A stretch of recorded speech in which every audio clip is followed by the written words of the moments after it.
Can you tell me where this British cultural icon actually came from? In 1662, a Portuguese princess married King Charles II of England. This lady grew up drinking tea and loved it.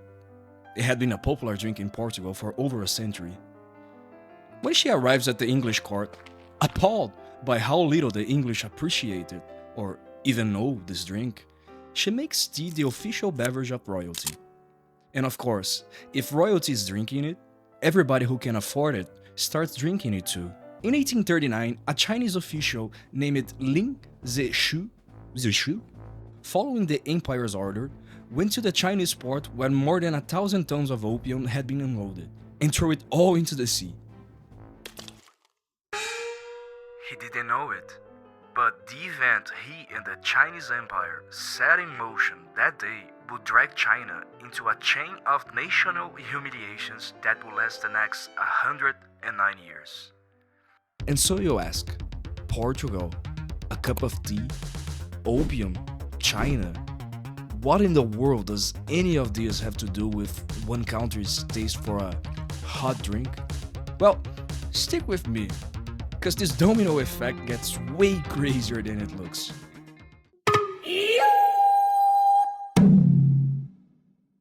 In one corner of the ring, we have China, literally the Middle Kingdom, as the name suggests, the largest economy in the world.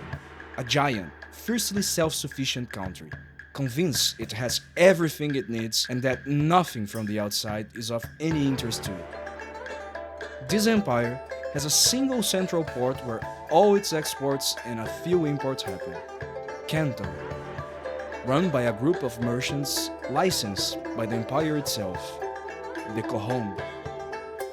On the other side, Europe, more specifically, the British Empire, and they are crying out for the Chinese face. Silk, porcelain, and more tea.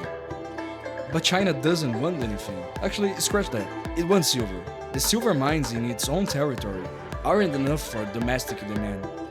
Jewelry, ornaments, stores of value, and above all, its currency for paying taxes. Now, hold on to this idea. China's love for silver is going to come back to haunt us. Let's back up a little again. In 1662, after Catherine of Braganza married King Charles II and turned tea into the official drink of the court, the demand for it inside England grows abruptly. The East India Company starts... Hold on! What's the East India Company? Alright, a quick summary. The East India Company was a publicly traded private company founded in 1600s by a royal charter from Queen Elizabeth I, originally to trade spices and later tea. Over time it becomes a historical anomaly, a corporation with its own army, its own currency, and the power to wage war. After the Battle of Plassey in 1757, it stops being just a trading company and starts governing territories in India, including Bengal, collecting taxes and controlling production. So, when it enters the story, it's not out of nowhere. It's Britain's commercial military army in Asia. Where were we? Alright, the East India Company then starts supplying England growing tea demand straight from China. At first, it's expensive, it's sold almost like medicine.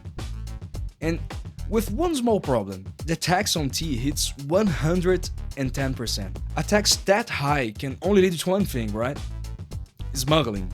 Inside England, a giant illegal tea industry springs up. Yes, illegal tea. Sneaking in, dodging customs, and sold dirty cheap.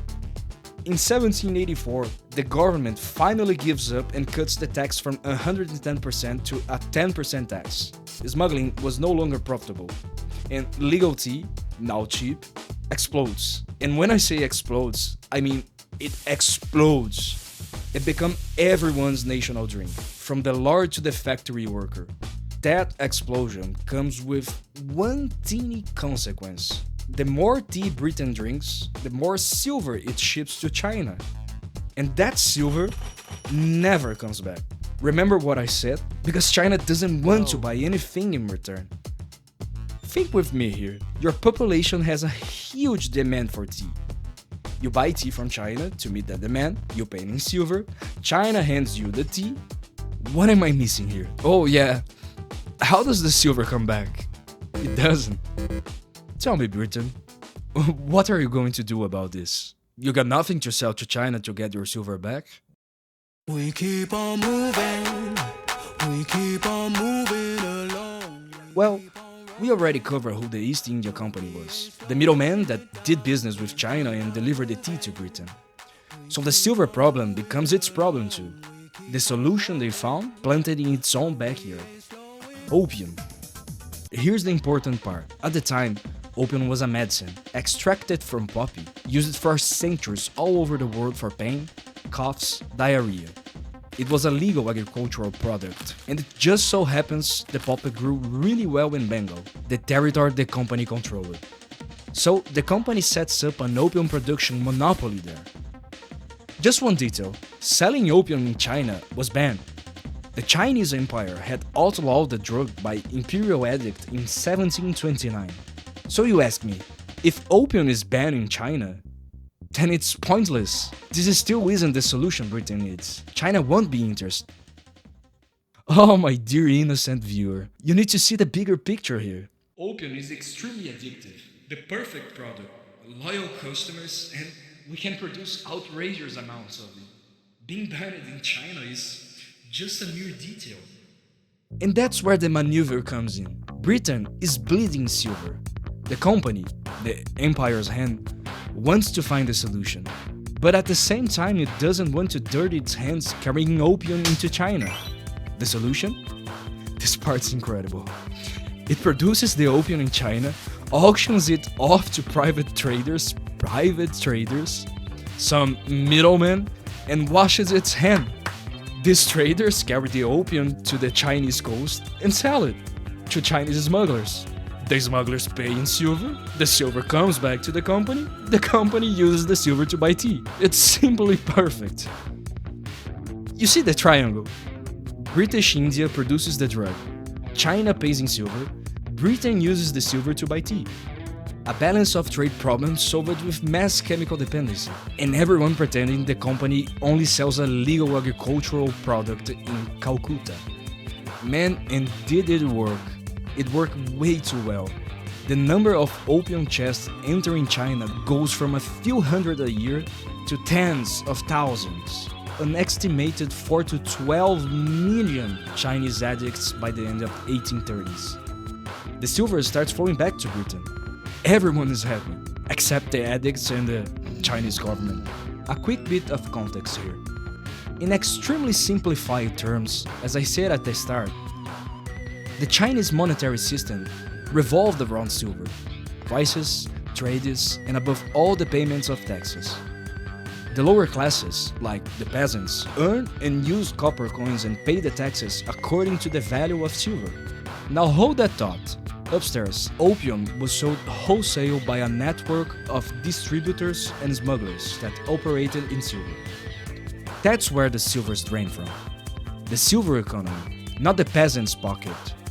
Downstairs, the peasants earn and spend in copper. But here's the problem. They pay taxes in silver. And here's the catch almost nobody explains. As silver vanished from the country, it got more expensive relative to copper. The tax, set in silver, stayed the same on paper. But to get that silver, the peasant needed more and more copper. In other words, the tax went up monstrously, without a single new law being passed. A phantom tax hike. The peasants were pissed. Anyway, alright, opium in China. With this gigantic number of new customers, China was now starting to bleed silver. And the disappearing silver was crushing the peasants down below. That's the real damage. But hold on now, cause the story gets stranger. Saying British opium was entirely responsible for draining China's silver is only half the truth. A big chunk of that silver also vanished for a reason that has nothing to do with Britain, and even less to do with opium. It has to do with the Andes.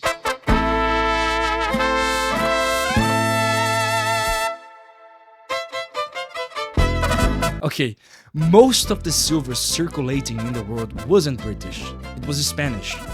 The great mines were in Mexico, Peru, and Bolivia. In Potosi, the Spanish silver dollar was basically the currency of the entire world, and it circulated even inside China. Britain didn't mine the silver, it got it through trade and used it to pay China.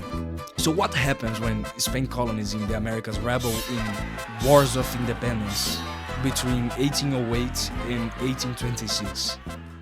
The whole world's silver production collapses. Less silver reaching China, along with a global depression that knocks down demand for Chinese tea and silk. In other words, China's silver crisis was also, in part, manufactured on the other side of the world, in a war China wasn't even part of. And this is where that idea from the beginning comes back to haunt us.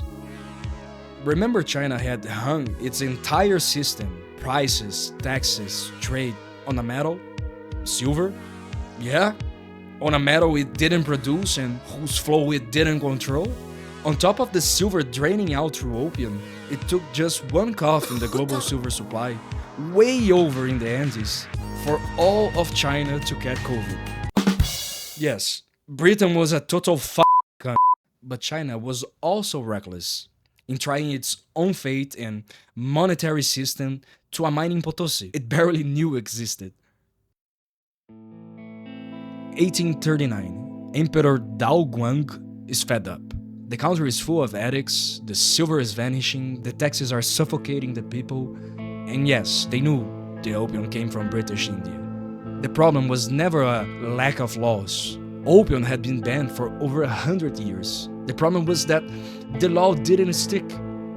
Too much smuggling and corrupted Chinese officials making a killing to look the other way. The emperor sent his toughest, most honest man to Canton. You remember our boy Ling Zexu? Ling doesn't mess around. He surrounds the foreign traders, demands they hand over all the opium and destroys more than 1,000 tons of the drug.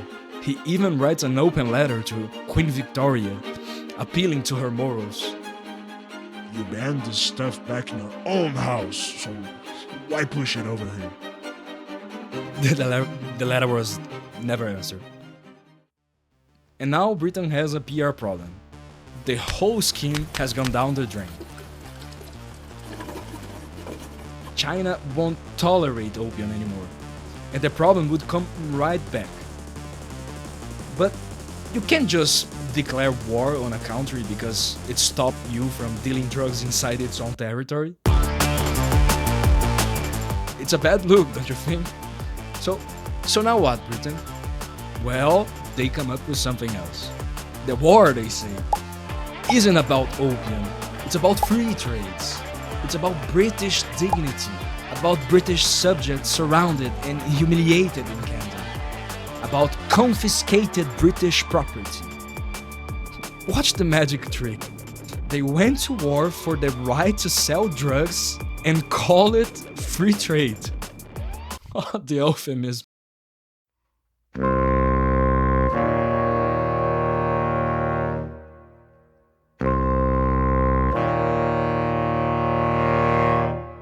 The war wasn't a fight, it was a steamrolling. On one side, armored British steamships with modern artillery. On the other, a junk-out Imperial Navy. A massacre. And then comes the Treaty of Nanjing, 1842, a masterpiece of humiliation. China had to open 5 ports, cede the island of Hong Kong, accept that British in China wouldn't answer to Chinese laws, and pay $21 million in reparations. But here's the best detail. Of those 21 million, 6 million were payment for the opium our Manling destroyed. Think about that. China had to pay out of its own pocket for the illegal drug that was smuggled into it and that it confiscated and destroyed on its own soil. It's like a drug dealer going to the police to report that a user burned his stash, and the police forcing the user to reimburse the dealer. And all of it signing a treaty that, breathtaking nerve was written in the language of equality between nations. And it wasn't over, no. In 1856, Britain hustles up another pretext, a mess involving a ship called Arrow, and starts the Second Opium War. France is joining in. France. Using the execution of a French missionary as its excuse. The two of them march on Beijing, and to teach a lesson, British troops loot and burn down the Summer Palace, an imperial complex of gardens and palaces which burns for days. To this day, in China, it's an open wound. What was the result of the Second War? Opium is finally legalized, more ports are open, and China gives up one more piece, Kowloon. The humiliation is now official, legalized, and has a foreign embassy in the capital. And here Britain pulls one last move. This one is just poetic. Even after getting the Chinese population addicted, starting and winning 2 wars, and taking Hong Kong, it still had a problem. China still owned the secret of how to produce tea. Britain depended on it. What was the solution? Steal it. The East India Company hires a Scottish botanist, Robert Fortune, to pull off what might be the greatest act of industrial espionage in history.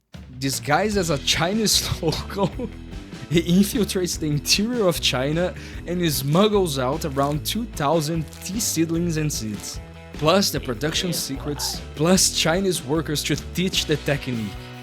And he plants it all in India, in Darjeeling, in Assam. Within a generation, India and Ceylon overtake China as the world's largest tea producers. China never recovered in that market again. So think about the scale of this. Britain got addicted to China's tea, drained China's silvers with drugs, won the wars, and in the end even sold the very plant that started it all and gave it to its own colony. Took the toy and broke the factory too. When it was clear to the world that China was strong only on the surface, everyone wanted a piece. France, the United States, Russia, Germany, each one of those invented its own treaties, its own concessions. Even Japan, which in 1895 humiliates China in a war and takes Taiwan. In 1900, 8 nations occupy Beijing at the same time. The largest economic empire in the world became, in the words of the time, the sick man of Asia. A country sliced up, occupied, bankrupt. The Chinese have a name for this whole period. From 1839, the First Opium War, to 1949, they call it the Century of Humiliation. 109 years. And it all started because a country on the other side of the world liked tea. Now, why does this matter in 2026? Because that trauma didn't stay in the past. Modern China was shaped precisely around these events. When the Communist Party comes to power in 1949, it sells itself with one line: "We ended the humiliation. The Chinese people have stood up." That's the justification for the party's existence to this day. Only a strong state keeps China from being humiliated again. After 1989, the China's government put the Century of Humiliation at the center of children's education. Every Chinese person grows up learning this story, starting with the Opium War. And in 2012, a man named Xi Jinping visits an exhibition at a museum in Beijing. The exhibition is called The Road to Rejuvenation, and it opens precisely with the First Opium War. There, in the middle of that story, Xi announces what he calls the Chinese Dream, making China great again by 2049. And once you understand this, suddenly China's entire foreign policies make sense. Taiwan, which Japan took in the era of humiliation, has to come back.